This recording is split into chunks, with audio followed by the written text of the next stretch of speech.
An Australian lawyer asked a question today which has caused quite a stir. Why aren't daycare fees tax deductible? Most other work items can be claimed, like books, laptops, phones and uniforms, so why not childcare too? It's an interesting topic to discuss. Let's bring in our parenting expert Claire Orange and see what she thinks. Hi Claire. Hey Tracy. The immediate counter-argument to this proposal is that families choose to have their children, so why should the taxpayer be compensating them for that? Well, you know, it's a strange counter-argument really, isn't it? Because we already get compensation through Centrelink around parenting payments, and there's rebates in all levels of society, like our first homeowners. So it's certainly not uncommon for someone. And when you think about it, you know, really you're going to be making a short-term investment as a taxpayer, and the long-term benefit to families is profound. And the long-term benefit, really, we're talking about women, mostly in this equation, is extraordinary. You know, we've got women taking their knowledge, their brain power back into the workplace, which is really beneficial for our economy. We've got women who are paying off their HECS debts, which, you know, that's a drain on an economy. We've got women who are contributing to their own super.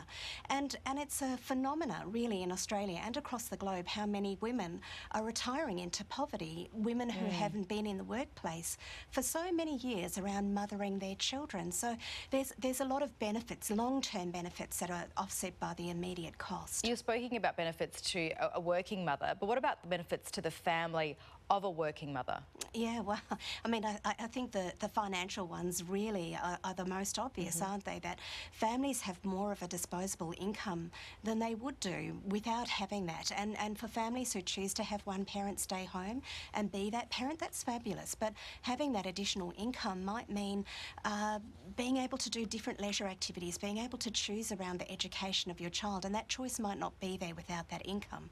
And then there's also the benefits to mums going back into the workplace, that reduction in isolation, and it's beneficial for children to see that modelled as well. Yeah, childcare costs are exorbitant. So what's your reaction to this particular proposal? Should childcare be made tax deductible? Absolutely. I just, you know, when I read and listened to it this morning, I kind of wondered why it hasn't really been floated and put into policy before now. Childcare is a major burden on the income of families, and it pushes them to have to use other choices for childcare. For families who have to work, they use grandparents, and they might get overused.